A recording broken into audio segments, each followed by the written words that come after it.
Bismillahirrahmanirrahim. Assalamualaikum warahmatullahi wabarakatuh. Alhamdulillahirabbil alamin. Wassalatu wassalamu ala asyrafil anbiya'i wal mursalin wa ala alihi wa sahbihi ajmain. Amma ba'du. Sahabat channel berbagi ilmu yang dirahmati Allah. Sayyidina Ali bin Abi Thalib adalah merupakan seorang sahabat Nabi yang mempunyai kecerdasan yang sangat luar biasa. Hal tersebut dikarenakan sejak masa mudanya, Sayyidina Ali bin Abi Thalib dibesarkan oleh Nabi Muhammad SAW. Dan beliau berkesempatan menemani Nabi selama 30 tahun lamanya. Bahkan beliau menjadi menantu Rasulullah, sebab beliau menikahi Fatimah putri Rasulullah. Dalam salah satu riwayat, Rasulullah SAW pernah bersabda, "Aku adalah kota ilmu, dan Ali adalah pintunya." Kecerdasan Sayyidina Ali bin Abi Thalib ini pun terbukti, di mana pada suatu ketika, saat Sayyidina Umar bin Khattab radhiyallahu anhu memangku jabatan sebagai khalifah, ada 3 orang pendeta Yahudi mendatangi Sayyidina Umar bin Khattab. Ketiga orang pendeta tersebut berkata kepada beliau, "Hai Umar, Anda adalah pemegang kekuasaan sesudah Muhammad dan sahabatnya Abu Bakar. Kami ingin menanyakan beberapa masalah penting kepada Anda. Jika Anda bisa memberi jawaban kepada kami, barulah kami mau mengerti ataupun menerima bahwa Islam itu merupakan agama yang benar dan Muhammad benar-benar seorang nabi. Namun sebaliknya, jika Anda tidak dapat memberi jawaban pada kami akan menolak bahwa Islam itu agama yang benar." Kemudian Umar bin Khattab pun menjawab, "Silahkan bertanya tentang apa saja yang kalian inginkan." Kemudian para pendeta tersebut pun memulai pertanyaannya. Pertanyaan yang pertama, "Jelaskan kepada kami tentang induk kunci ataupun gembok langit." Pertanyaan yang kedua, "Terangkan kepada kami tentang adanya sebuah kuburan yang berjalan bersama penghuninya." Pertanyaan yang ketiga, "Tunjukkan kepada kami tentang suatu makhluk yang dapat memberi peringatan kepada bangsanya, tetapi ia bukan manusia dan bukan pula jin." Pertanyaan yang keempat, "Terangkan kepada kami tentang 5 jenis makhluk yang dapat berjalan di permukaan bumi. Namun makhluk-makhluk itu tidak dilahirkan dari kandungan ibunya atau induknya." Kemudian Khalifah Umar bin Khattab pun berpikir sejenak, lalu menjawab tidak tahu. Memang Sayyidina Umar bin Khattab tidak mengetahui jawaban atas pertanyaan-pertanyaan para pendeta Yahudi tersebut. Namun itu bukan suatu hal yang memalukan bagi Umar. Mendengar jawaban Khalifah Umar yang demikian, kemudian para pendeta tersebut melonjak kegirangan karena merasa pertanyaan mereka tidak terjawab. Kemudian Salman Al-Farisi radhiyallahu anhu yang saat itu memang ada di sisi Sayyidina Umar, ia pun segera bangkit dan berkata kepada pendeta-pendeta itu, "Kalian tunggu sebentar." Kemudian Salman Al-Farisi segera bergegas dan pergi ke rumah Sayyidina Ali bin Abi Thalib. Setelah bertemu, Salman pun berkata, "Ya Abul Hasan, selamatkanlah agama Islam." Kemudian Sayyidina Ali pun bertanya, "Ada apa gerangan?" Lalu Salman Al-Farisi pun menceritakan apa yang sedang dihadapi oleh Khalifah Umar bin Khattab. Mendengar cerita itu, Sayyidina Ali pun segera berangkat menuju rumah Umar. Melihat Ali bin Abi Thalib datang, lalu Sayyidina Umar pun bangun dari tempat duduknya seraya menyambutnya, sambil berkata, "Ya Abul Hasan, tiap ada kesulitan besar, engkau selalu aku panggil."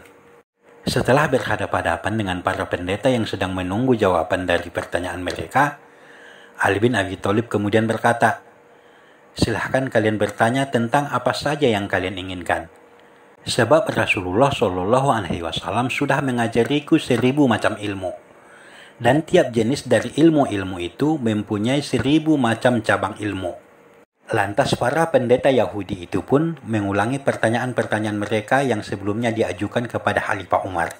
Namun, sebelum menjawab pertanyaan itu, Ali bin Abi Thalib pun berkata, "Aku ingin mengajukan suatu syarat kepada kalian, yaitu jika ternyata aku nanti sudah menjawab pertanyaan-pertanyaan yang ada di dalam kitab Taurat kalian, apakah kalian bersedia memeluk agama Islam dan beriman?" "Ya, baik," jawab para pendeta tersebut. Sekarang tanyakanlah satu demi satu, kata Sayyidina Ali bin Abi Thalib. Lalu para pendeta itu pun mulai bertanya, apakah induk kunci ataupun gembok yang mengancing pintu-pintu langit? Lalu Sayyidina Ali bin Abi Thalib pun menjawab, induk kunci itu ialah syirik kepada Allah. Sebab semua hamba Allah, baik itu laki-laki ataupun wanita, jika ia syirik kepada Allah, maka amalnya tidak akan dapat naik sampai ke hadirat Allah. Kemudian para pendeta itu bertanya lagi, anak kunci apakah yang dapat membuka pintu-pintu langit? Ali bin Abi Thalib pun menjawab, anak kunci itu ialah kesaksian ataupun syahadat bahwa tiada Tuhan selain Allah dan Muhammad adalah Rasulullah. Kemudian para pendeta itu saling pandang di antara mereka dan sambil berkata, orang ini benar juga. Lalu para pendeta itu bertanya lagi, terangkanlah kepada kami tentang adanya sebuah kuburan yang dapat berjalan bersama penghuninya. Kemudian Sayyidina Ali bin Abi Thalib pun menjawab, kuburan itu ialah ikan yang menelan Nabi Yunus, dan beliau dibawa keliling ke 7 samudera. Kemudian para pendeta itu meneruskan pertanyaannya lagi, jelaskanlah kepada kami tentang makhluk yang dapat memberi peringatan kepada bangsanya. Tetapi makhluk itu bukan manusia dan bukan jin. Sayyidina Ali bin Abi Thalib pun menjawab, makhluk itu ialah semut Nabi Sulaiman putra Nabi Daud. Semut itu pun berkata kepada kaumnya, hai para semut, masuklah ke dalam tempat kediaman kalian, agar tidak diinjak-injak oleh Sulaiman dan pasukannya dalam keadaan mereka tidak sadar. Para pendeta itu pun meneruskan pertanyaannya, beritahukanlah kepada kami tentang 5 jenis makhluk yang berjalan di atas permukaan bumi. Akan tetapi tidak satu pun di antara makhluk-makhluk itu yang dilahirkan dari kandungan ibunya ataupun induknya.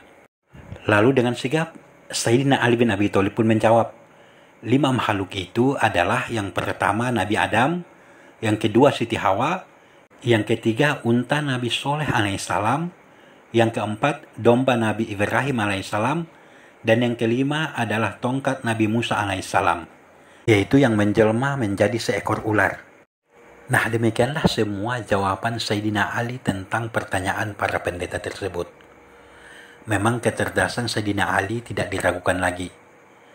Setelah mendengar semua jawaban yang dijelaskan oleh Ali bin Abi Thalib, akhirnya 2 dari 3 orang pendeta Yahudi itu mengatakan mereka masuk Islam, bersaksi bahwa tiada Tuhan selain Allah dan Muhammad adalah Rasulullah. Kemudian pendeta yang satu lagi pun bersyahadat, namun setelah ia mendengar hikayat Ashabul Kahfi. Sahabat channel berbagi ilmu yang dirahmati Allah. Kisah ini terdapat pada kitab Fadailul Khamsah Minasihaisis Sittah, yaitu karya As-Sayyid Murtado Al-Husaini Al-Faris Abad, yaitu pada bab Qisasul Anbiya halaman 566. Wallahu a'lam bishawab. Semoga bermanfaat. Wassalamualaikum warahmatullahi wabarakatuh.